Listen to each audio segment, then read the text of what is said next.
আঙ্গু দেশে অনেকে মারা গেলে গোসল দিতে গেলে ভয় পায়, অনেকে গোসল দিতে গেলে ঘৃণা করে, অনেকে ভয় পায়, যায় না, দেখেও না গোসল করতে গেলে, শরীকও হয় না, নিজেও গোসল করায় না।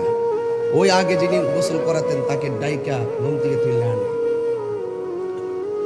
একটা মানুষকে মৃত্যুর গোসল দেওয়ার সময় বোঝা যায় যে যাকে গোসল দেওয়া হচ্ছে সেই মানুষটা কত অসহায়। নাকে দিয়ে পানি ঢুকবে কিন্তু বলতে পারে না আমার নাকটা বন্ধ করে দাও, কান দিয়ে পানি ঢুকবে বলতে পারে না কানটা বন্ধ করে দাও। আমরা নাকে তোলা দেই, কানে তোলা দেই, আঙ্গুলগুলা খিলাল করে দেই,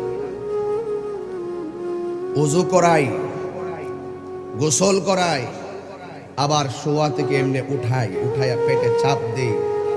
চাপ দেওয়ার পরে যদি মলমূত্র বের হয় টিস্যু দিয়া কাপড় দিয়া পরিষ্কার করি। আমি নিজেও গোসল দিয়েছি, খুব ঘৃণা লাগতেছে। যুবক, আজকে যাকে তুমি গোসল করাতে গিয়ে উপরে বসিয়ে পেটে চাপ দিয়ে মলমূত্র বের করে টিস্যু দিয়ে পরিষ্কার করেছ, তা দেখে যদি তোমার যদি ঘৃণা হয় তুমি প্রস্তুত থাকো, তার মতো একদিন তুমি এভাবে গোসলখানায় ঢুকতেছো।